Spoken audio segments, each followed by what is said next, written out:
It was 11:47 p.m. when Michael Jackson did something that had never been done in music history. He left his own sold-out birthday celebration, walked out into the Los Angeles rain, and drove across the city to keep a promise to a 7-year-old boy who was dying. What happened next in that hospital room would change everything we thought we knew about the King of Pop. August 29th, 1992. Michael Jackson's 34th birthday party at Neverland Ranch was the event of the year. Elizabeth Taylor, Brooke Shields, Quincy Jones, and hundreds of Hollywood's elite had gathered to celebrate the world's biggest superstar. The champagne was flowing, the laughter was infectious, and Michael was genuinely happy, surrounded by the people he loved most. But 200 miles away in Los Angeles, in room 314 of Children's Hospital, 7-year-old Marcus Williams was fighting the hardest battle of his short life. Marcus had been diagnosed with leukemia 8 months earlier, and tonight, his small body was losing the war. His mother, Diane Williams, sat beside his hospital bed, holding his tiny hand and trying to be strong for her son. Marcus had been obsessed with Michael Jackson since he was 4 years old. His hospital room was a shrine to the King of Pop. Posters covered every wall. His bed was surrounded by Michael Jackson dolls, and even through his worst chemotherapy sessions, Marcus would ask the nurses to play Beat It to help him feel brave. 3 weeks earlier, Marcus had been invited to Michael's birthday party through the Make-A-Wish Foundation. It was supposed to be the highlight of his treatment, something to look forward to during the dark days of his illness. But 2 days before the party, Marcus had taken a severe turn for the worse. His immune system had crashed, and his doctors had forbidden any travel. "Mama," Marcus had whispered that morning, his voice barely audible through the oxygen mask. "Do you think Michael will remember me when I'm in heaven?" Diane had fought back tears, not knowing how to answer her dying son. At Neverland Ranch, the birthday celebration was reaching its peak. Michael was laughing with his guests, blowing out candles on his elaborate cake, opening presents worth more than most people made in a year. But something felt incomplete. As he scanned the crowd of familiar faces, he noticed an absence that bothered him more than he could explain. Michael had personally reviewed every Make-A-Wish child who was supposed to attend his party. He remembered each face, each story, each dream. And he specifically remembered Marcus Williams, the little boy from Los Angeles who loved Beat It and wanted to learn the moonwalk. "Where's Marcus?" Michael asked Janet, who was standing nearby with a glass of champagne. "The little boy from the hospital?" "I think his doctors wouldn't let him travel," Janet replied. "He's too sick." Something shifted in Michael's expression. The joy of the celebration suddenly fell hollow. Here he was, surrounded by luxury and celebrity, while a 7-year-old boy who loved him was lying in a hospital bed, probably wondering why his hero had forgotten about him. Michael excused himself from his own party and walked to his private office. He picked up the phone and dialed Children's Hospital in Los Angeles. "Hello, this is Michael Jackson," he said to the confused night receptionist. "I need to speak with someone about Marcus Williams in room 314. After being transferred 3 times, Michael finally reached Dr. Sarah Chun, Marcus's oncologist who was working the night shift. "Mr. Jackson," Dr. Chun said, hardly believing she was speaking to the King of Pop. "Marcus he's not doing well tonight. We've been trying to keep him comfortable, but—" "Doctor," Michael interrupted gently, "I want to come see him. Tonight." Mr. Jackson, visiting hours ended at 8 p.m., and Marcus is in isolation because his immune system. "Doctor, please. It's my birthday, and Marcus was supposed to be at my party. The least I can do is bring the party to him." Dr. Chun was quiet for a moment. She had been treating terminally ill children for 15 years, and she had never had a request like this. But she also knew that Marcus Williams had been asking about Michael Jackson every day since his condition worsened. "Mr. Jackson," she said finally, "if you're serious about this, I can make it happen. But you'll need to follow strict protocols. And you should know, Marcus might not have much time left." "I'll be there in 2 hours," Michael said.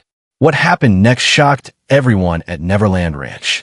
Michael Jackson, in the middle of his own birthday celebration, announced to his guests that he had to leave. "Where are you going?" Elizabeth Taylor asked, concern in her voice.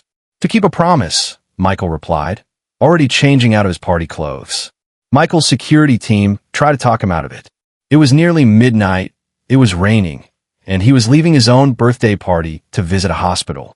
It was unprecedented, but Michael was determined.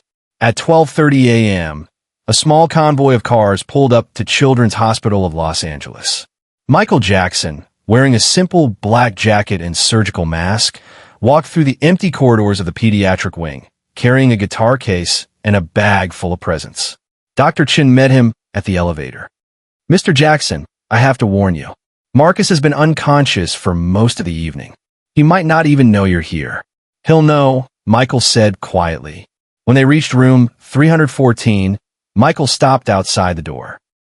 Through the small window, he could see Marcus lying in the hospital bed, surrounded by machines and tubes, his small body looking impossibly fragile. But the walls around his bed were covered with Michael Jackson posters, and on his bedside table sat a well-worn copy of Thriller. Diane Williams was asleep in the chair next to her son's bed when she heard a gentle knock. She opened her eyes to see a figure in surgical scrubs and a mask standing in the doorway. "Mrs. Williams?" the figure said softly. "I'm Michael Jackson. I came to see Marcus." Diane thought she was dreaming. She blinked several times, trying to make sense of what she was seeing. Michael Jackson was standing in her son's hospital room at 12:45 in the morning. "But how?" she stammered. "Marcus was supposed to come to my birthday party tonight," Michael said, removing his mask so she could see his face. "Since he couldn't come to the party, I brought the party to him." Michael approached Marcus's bed quietly. The little boy was unconscious, his breathing shallow and labored. Michael sat down gently on the edge of the bed and took Marcus's small hand in his own. "Hey, Marcus," he whispered. "It's Michael. I'm sorry I'm late for our date." Something incredible happened then. Marcus's eyes fluttered open. Despite being unconscious for hours, despite being pumped full of medications, Marcus Williams opened his eyes and looked directly at Michael Jackson. "Michael," Marcus whispered, his voice barely audible. "Is it really you?" "It's really me, buddy," Michael said, tears filling his eyes. "Happy birthday to me, right? But I think this is the best birthday present I've ever gotten, getting to meet you." Marcus tried to sit up, but he was too weak. Michael gently helped him, adjusting his pillows so he could be more comfortable. "I brought you something," Michael said, reaching into his bag. He pulled out one of his famous sequin gloves. The actual glove he had worn during his Billie Jean performance on Motown 25. "This is for you, Marcus. So you'll always remember that you're the strongest person I've ever met." Marcus's eyes widened as Michael slipped the glove onto his tiny hand. It was enormous on him, but his face lit up with pure joy. "Can you teach me to moonwalk?" Marcus whispered. Michael's heart broke, and soared at the same time.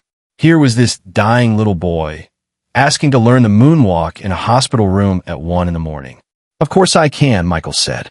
"But first, how about I play you a song?" Michael opened his guitar case and pulled out an acoustic guitar. What happened next was something that existed only in that room, in that moment for that audience of 3.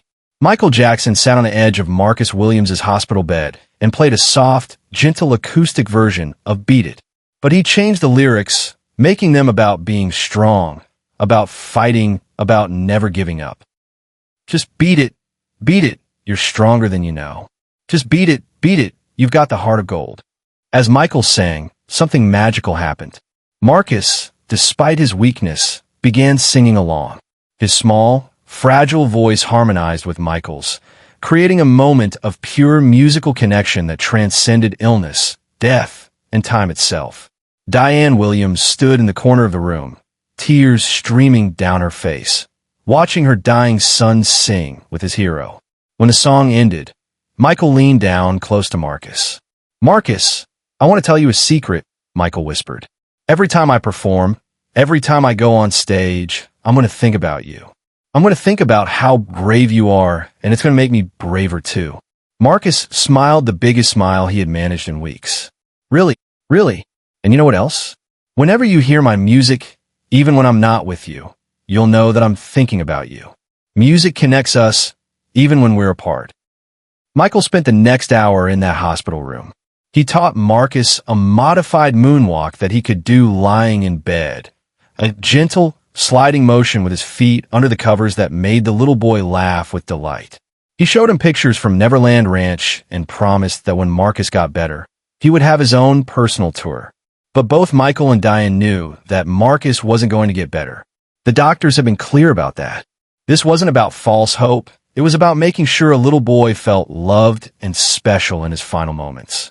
At 2 a.m., Marcus began to get tired. The excitement and joy had taken what little energy he had left. "Michael," Marcus whispered, his eyes getting heavy. "Will you stay until I fall asleep?" "Of course I will," Michael said, continuing to hold the little boy's hand. As Marcus drifted off to sleep, still wearing Michael's sequin glove, Michael began humming Ben, a gentle, loving song that served as the perfect lullaby. Diane Williams later said that watching Michael Jackson sing her dying son to sleep was the most beautiful and heartbreaking moment of her life. Marcus Williams passed away peacefully 3 days later, on September 1st, 1992. He died wearing Michael's sequin glove, and his last words were, "Tell Michael thank you for the best birthday party ever." When Michael learned of Marcus's passing, he canceled 3 scheduled interviews and spent the day in his private studio writing a song.